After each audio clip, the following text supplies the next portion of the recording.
दोस्तों, हमारा देश भारत योगियों, साधु संतों, ऋषियों, महात्माओं और सिद्ध पुरुषों की धरती के रूप में जाना जाता रहा है।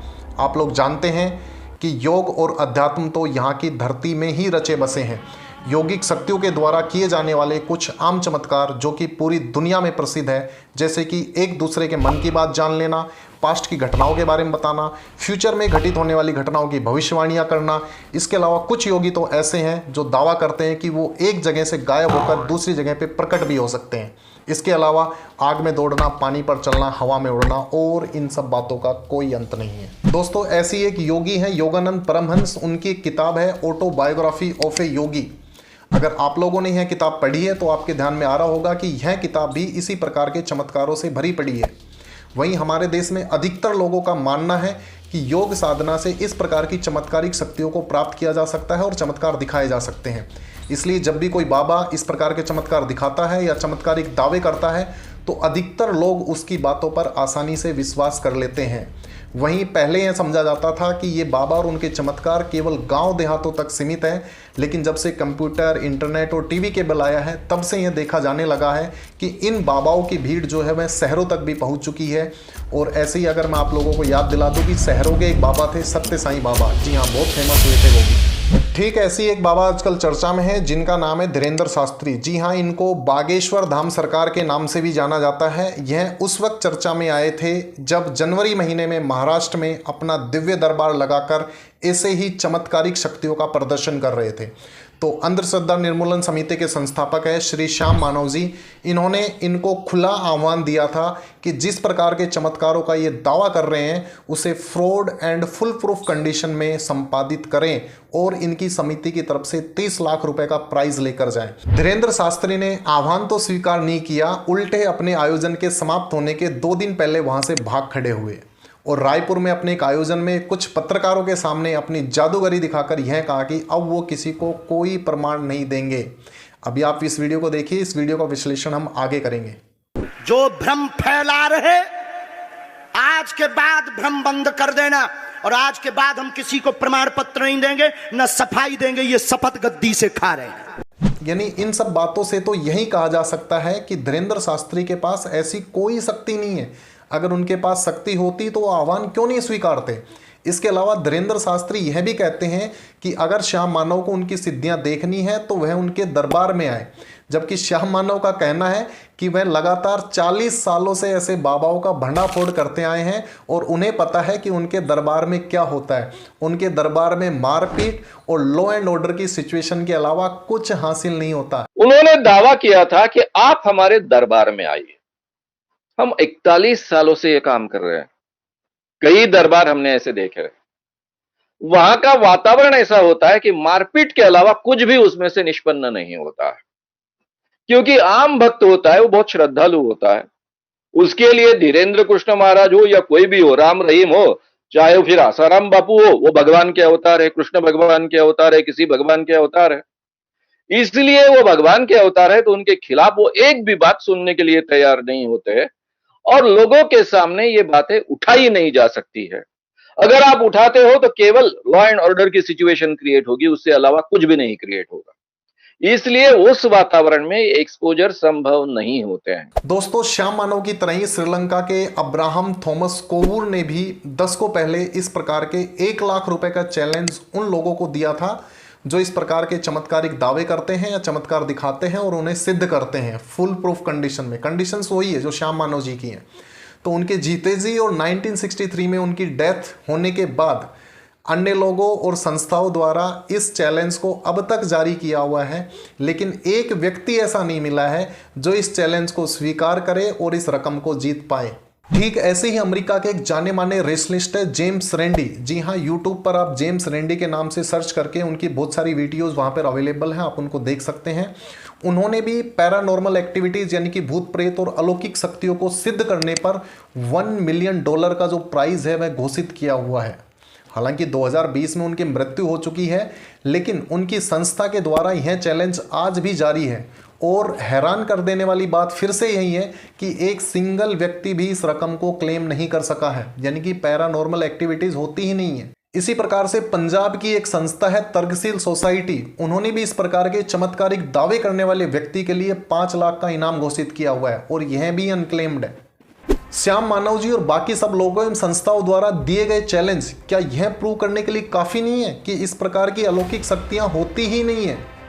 ये जो चमत्कारिक बड़बोलेपन है ये उनके खोखले दावे हैं बस, क्योंकि अगर वास्तव में किसी के पास इस प्रकार की अलौकिक शक्तियां होती तो वह व्यक्ति आगे आता और इनको सिद्ध करता और ये जो रकम है प्राइज की इस पर अपना दावा ठोकता और उनके ज्ञान का डंका बजता पूरी दुनिया में, और शायद मुझे भी यह वीडियो नहीं बनानी पड़ती।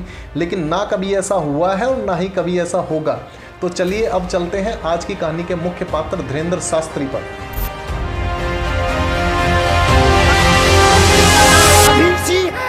आज के बाद अब अंधविश्वासी कहना बंद कर देना, वरना नंगा कर दिया जाएगा।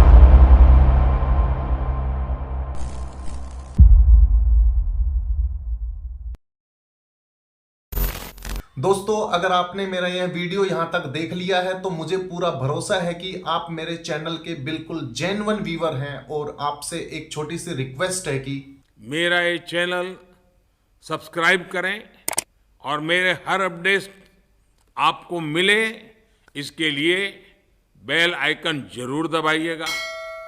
अब वापस मूल मुद्दे पर आते हैं। दोस्तों, धीरेंद्र शास्त्री मूल रूप से मध्य प्रदेश के छतरपुर के गड़ा गांव से बिलोंग करते हैं। Wikipedia, Dainik Bhaskar, the times of India और बाकी इंटरनेट पर उपलब्ध जानकारी के आधार पर बचपन से ही धीरेंद्र शास्त्री इन कार्यों में निकटता से जुड़े हुए हैं। उनकी पर्सनल लाइफ के बारे में और ज़्यादा जानकारी के लिए आप इंटरनेट पर सर्च कर सकते हैं, क्योंकि यहाँ हम मुख्य रूप से बात करेंगे उनके चमत्कारों की और सिद्ध पुरुष होने के दावों की। मैंने अपना कीमती टाइम निकालकर उनके बहुत सारे वीडियो खंगाले हैं और बहुत ही बारीकी से खुद रात भर जाग कर उनके बहुत सारे वीडियोस मैंने देखे हैं और उनकी हर मूवमेंट को बारीकी से नोटिस किया है। तो चलिए पड़ताल करते हैं उनके दावों की। वो सबसे पहले कहते हैं कि मैंने गहन तपस्या की है और हनुमान जी की कृपा से इस प्रकार की सिद्धियां प्राप्त की है। उन्हें जो भी आभास होता है या सुनाई पड़ता है वह हनुमान जी की वजह से होता है। वहीं यूपीएससी की तैयारी कराने वाले छात्रों को पढ़ाने वाले हिस्ट्री के एक शिक्षक हैं अवध ओझा, वह भी इनके सिद्धि प्राप्त करने के दावों को सही ठहराते हैं। देखिए जरा इस वीडियो में। वो बेचारे एक बाबा जी हैं धीरेंद्र शास्त्री, उनको टारगेट करते रहते हैं। सब सिद्धि का कमाल है, ऐसा थोड़े कि आदमी कुछ भी बता देगा। सब सिद्धियां हैं, वो सब साधना की देन है, पूजा की गई है। पत्रकार को बता दिया कि तुम किस लिए आए हो। एक्चुअली ये सब हैं, सब सिद्धियां हैं बेसिकली। तो दोस्तों, जिन स्टूडेंट्स को ये सब ये बातें बता रहे हैं वही स्टूडेंट जब संविधान में लिखे मूल कर्तव्यों को पढ़ते होंगे जिनमें साइंटिफिक टेम्परामेंट को डेवलप करने के बारे में कहा गया है, तो वो क्या सोचते होंगे? क्योंकि यहाँ तो अंधविश्वास की क्लासेस चल रही है, तो आप अंदाजा लगा सकते हैं कि यही व्यक्ति अपने स्टूडेंट्स के दिमाग में क्या क्या कचरा भरता होगा। और यही स्टूडेंट्स जब एग्जाम क्लियर करके ब्यूरोक्रेट बनेंगे तो कितने ऐसे बाबाओं को संरक्षण देंगे, कहना मुश्किल है। इन सिद्धियों के बारे में इतना ही है कि यह एक प्रोपोगंडा है और अगर दूसरे शब्दों में कहा जाए तो सफलता पाने का एक प्रकार का ये शॉर्टकट है कि ज़्यादातर लोग बिना मेहनत किए जीवन में सब कुछ प्राप्त करना चाहते हैं, लेकिन जब उन्हें वह सब प्राप्त नहीं होता तो वह इस प्रकार के शॉर्टकट अपनाने के बारे में सोचते हैं। तो ये जो ट्रिक्स हैं कुछ लोग इनका इस्तेमाल करते हैं, बीच में छोड़ देते हैं, और कुछ लोग थोड़ी बहुत मेहनत मशक्कत करने के बाद जब उन्हें कुछ हासिल नहीं होता तो समझ जाते हैं कि ऐसी कोई शक्तियाँ नहीं होती है, उन्हें छला गया है, उन्हें ठगा गया है। तो तब उनका दिमाग काम करने लगता है, तो वो भी सोचते हैं कि क्यों ना वो भी और लोगों को इस प्रकार से ठगे जिस प्रकार से उन्हें ठगा गया है। तो और यह धंधा यूं ही चलता रहता है। रही बात पत्रकारों को दिए गए इंटरव्यू की, तो मैं आप लोगों को बता दूं कि एबीपी न्यूज के जिस पत्रकार के बारे में धीरेंद्र शास्त्री उनके परिवार के लोगों के नाम धड़ाधड़ बता रहे थे, वह सब उन पत्रकार के फेसबुक प्रोफाइल पर पहले से ही मौजूद था। देखिए जरा। आपके चाचा का नाम भृगुनाथ तिवारी जी, मेरे चाचा का नाम भृगुनाथ तिवारी है और वो भोपाल में रहते हैं, अभी मथुरा में हैं। तो क्या तुम्हारे भाई का नाम राघवेंद्र तिवारी है? जी गुरुजी, एक पत्रकार होने के नाते मैं ये कह रहा हूँ, आचार्य धीरेंद्र शास्त्री की जय। क्या तुम्हारे भाई ने अभी मकान बनवाया है? जी, गृह प्रवेश किया है 2 दिन क्या पहले। तुम्हारी भतीजी का नाम अभिषी है? जी गुरुजी। आज के बाद अब अंधविश्वासी कहना बंद कर देना, वरना नंगा कर दिया जाएगा।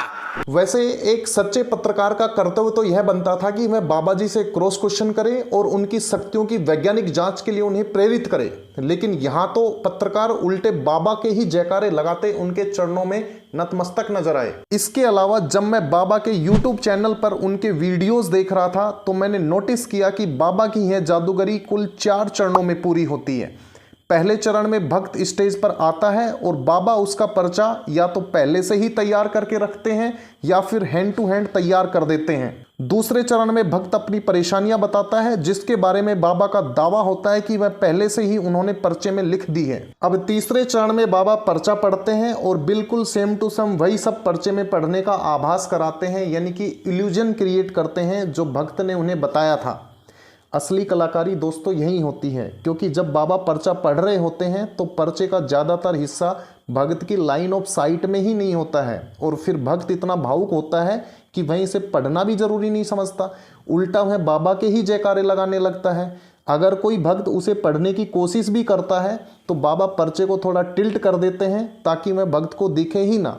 इसके अलावा अगर कोई भक्त ज़्यादा उत्साही होता है तो बाबा पर्चे पर जोर से हाथ देकर मारते हैं ताकि भक्त उसे ठीक से देख ही ना पाए, पढ़ना तो बहुत दूर की बात है। अब चौथे चरण में बाबा पर्चे को कैमरे पर दिखाए बिना ही उसमें फिर से पेन चलाते हैं। अब मेरी समझ में ये नहीं आता कि बाबा को फिर से पेन चलाने की क्या आवश्यकता पड़ेगी, क्योंकि जब वो ऑलरेडी सारी चीज़ें पर्चे में लिख चुके हैं तो उनको फिर से पेन क्यों चलाना पड़ रहा है। एक्चुअल में बाबा कहते हैं कि अब वो भक्त के लिए कुछ नए उपाय लिख रहे हैं। दरअसल दोस्तों वो नए उपाय नहीं होते बल्कि वही सब बातें होती है जो भक्त ने बाबा को दूसरे चरण में बताई थी, ताकि लास्ट में भक्त को जब पर्चा मिले तो उसमें उसको ये बातें ऑलरेडी लिखी हुई मिले और वह इसे चमत्कार समझे। तो दोस्तों सारा खेल ये है बाबा का। दोस्तों यह तो मैंने केवल एक छोटा सा एग्जाम्पल दिया है, लेकिन अगर आप लोग भी इसकी वीडियो को थोड़ा बारीकी से देखेंगे तो आप भी पाएंगे कि यह बाबा एक जादूगर की तरह हमेशा गोलमोल बातें करता है। इसके भक्त कहते कुछ और हैं और यह बताता कुछ और है। इसके अलावा कई बार जो कहता है वह पर्चे में लिखा ही नहीं होता और न जाने ऐसी कितनी गलतियां करता हुआ यह जादूगर आसानी से पकड़ा जा सकता है। लेकिन फिर भी न जाने क्यों हमारे देश के लोग इस प्रकार के अंधविश्वास और पाखंड का शिकार बनते हैं और अपना सब कुछ इन पाखंडी और ढोंगी बाबाओं को लुटा देते हैं। अंत में मैं इतना ही कहना चाहूँगा कि खुद व खुद के परिवार को इन पाखंडी बाबाओं से दूर रखें और वैज्ञानिक दृष्टिकोण रखते हुए समाज व देश के पथ प्रदर्शक के रूप में स्वयं को एक जिम्मेदार नागरिक की तरह स्थापित करें। धन्यवाद।